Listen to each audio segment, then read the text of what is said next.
May 25th, 2020. It's summertime and the living ain't easy.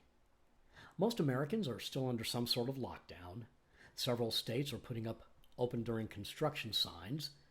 The president's golf game lies somewhere between those of Tiger Woods and Tom Brady, while his lies are so far out there that only his millions of conspiracy theory loving minions even believe him anymore.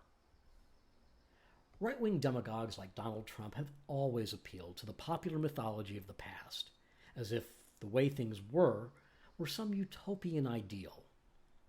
In America, beginning with the Civil War, the political right has sought to recapture this imaginary nirvana, whether that was the lost cause of the Confederacy, the white patriarchalism of the neoliberal Gilded Age, or the country club racism that kept black and brown people out of our neighborhoods, schools, and churches. It's the fable behind the slogan, "Make America Great Again."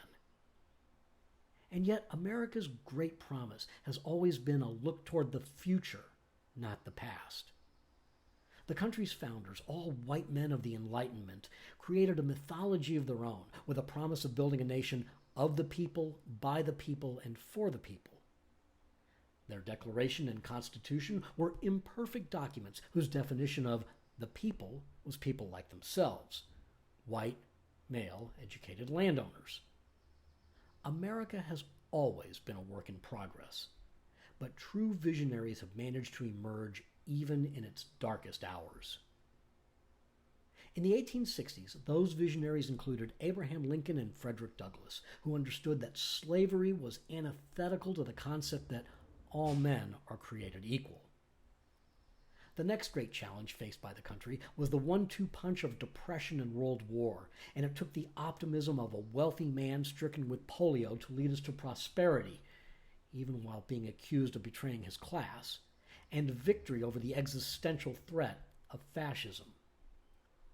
In the 1960s, a white Southern politician joined forces, albeit reluctantly, with a black preacher to bring a de jure end to racial inequality, and the nation emerged from its second Civil War a bit less imperfect. We also put a man on the moon.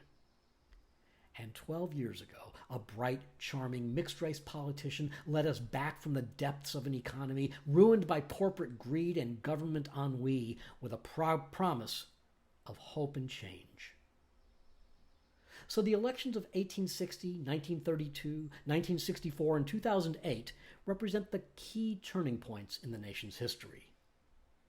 The contest 4 years ago did not. Donald Trump and a Republican Party made in his image didn't win so much as his Democratic opposition demonstrated just how morally and intellectually bankrupt it had become. Trump's vision, such as it is nothing more than a fever dream. And 4 years later, many of us have a real fever, and most are having some very strange dreams indeed. But a vision for the future, or even a dream of some halcyon past, is something beyond the grasp of Joe Biden. Biden doesn't promise a better tomorrow, only a look back 100 years for a return to normalcy. He has, at times, offered himself as a bridge to the next generation and hinted at being a one-and-done president, all the while dismissing Generation Next and hoping to convince the electorate that he's Obama's missing third term. And the Dems, desperate for someone, anyone who can just beat Trump, have set the lowest of low bars, rejecting a look to the future in favor of the politics of the 1970s. Biden's motto may as well be status quo ante. Joe Biden is a washed-up machine politician who's lost a step that he never had to begin with. Quite simply, the game has passed him by. Thanks to this virus going around, he's stuck campaigning online, but he just can't figure out this internet thing and probably thinks it's just a fad.